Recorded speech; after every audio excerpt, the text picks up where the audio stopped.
ना सुना लिखा है कार्तिक के महीने में 10वीं तिथि को जो तुलसी की डंडी को घी में भिगोकर अपनी कामना कर कर भगवान के सामने दिए में रखकर जला देता है, दिए की तरह उससे आरती उतार देता है। कहते हैं उसका जन्म दूसरी बार पृथ्वी पर नहीं होता, वो भगवान के गोलोक धाम में जिंदगी भर के लिए विराजमान हो जाता है। जिंदगी भर के दीप की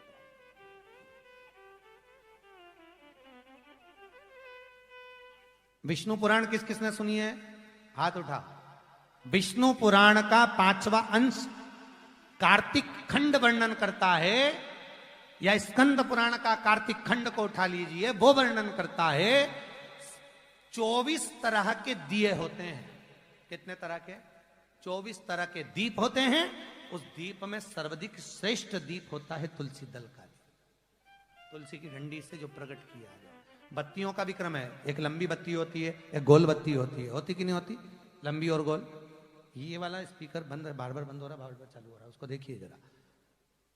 बत्ती एक गोल होती है, एक लंबी होती है। गोल बत्ती और लंबी बत्ती में अंतर होता है, बहुत जमीन आसमान का अंतर है, बहुत ध्यान देना इसका।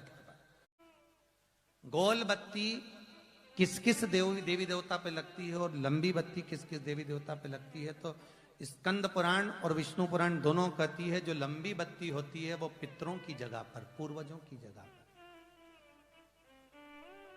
पूर्वजों की जगह पर, बड़ के पेड़ के नीचे, पीपल के पेड़ के नीचे लंबी बत्ती का प्रमाण है। किसी देवी के स्थान पर, जो देवी की पूजन करते हैं, जगदम्बा की पूजन करते हो, पार्वती की करते हो, लक्ष्मी की करते हो, कुल देवी का स्मरण करते हो, लंबी बत्ती का प्रमाण। और जो गोल बत्ती होती है वो गोल बत्ती का प्रमाण किसी हनुमान मंदिर, राम मंदिर, शिव मंदिर, जितने देवताओं के मंदिर हैं वहां पर गोल बत्ती का प्रमाण। लंबी बत्ती देवी के स्थान पर इसलिए जलाई जाती है क्योंकि देवी वंश की और लक्ष्मी की वृद्धि करती है, तो लक्ष्मी और वंश बड़ा होना चाहिए, लंबा होना चाहिए। और देवता के सामने गोल बत्ती इसलिए लगाई जाती है कि हमारा मन, ये चित्त, ये वृत्ति आपके चरणों में टिकी रहे और एक दिन हम भी वैकुंठ का वास करें, इसलिए गोल बत्ती लगाई जाती है। एक सहस्त्र बत्ती होती है, करें दर्शन कभी? यहां पे माताएं बैठ बैठ के बनाती रहती है 100 बत्ती, 108 बत्ती, 108 बत्ती बनाकर भगवान के सामने। उसका क्या प्रमाण है? कौन से पुराण में लिखा है कि 108 और सहस्त्रावली बत्ती लगाई जाए? तो स्कंद पुराण में कार्तिक खंड के अंदर स्पष्ट किया गया सहस्त्रावली बत्ती, 108 लंबी बत्तियों का जो प्रमाण है, वो कहते हैं कि जिस व्यक्ति ने किसी तीर्थ को ना करा हो, पूरे तीर्थ नहीं गए हो, सारे तीर्थों का स्नान नहीं करा हो, किसी तीर्थ में दर्शन करने से वंचित रह गए हो, तो 108 बत्ती की एक बत्ती बनाकर किसी नारायण के मंदिर में, शिव मंदिर में, देवी के मंदिर नहीं, केवल देवता के मंदिर में अगर उसको घी में भिगोकर प्रज्वलित कर दिया जाता है तो सारे तीर्थों के दर्शन का फल उस जीव को प्राप्त हो जाता है। उसको सहस्त्रावली बत्ती।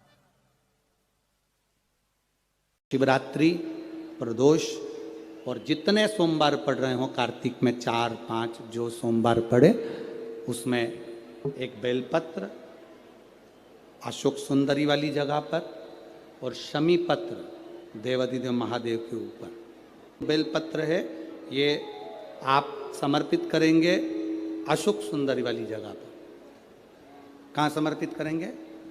अशोक सुंदरी की जगह पर। और शमी पत्र आप समर्पित करेंगे देवाधिदेव महादेव के ऊपर। बस बेलपत्र चढ़ाएंगे तो ये डंडी का जो मुख है, ये महादेव के जो खाली स्थान है, खाली वाली जगह, उसे ओर होगा। शमी पत्र की जो डंडी का मुख है, इसी की ओर, जिस ओर तुमने बेलपत्र चढ़ाया है उसी ओर शमी पत्र की भी डंडी का मुख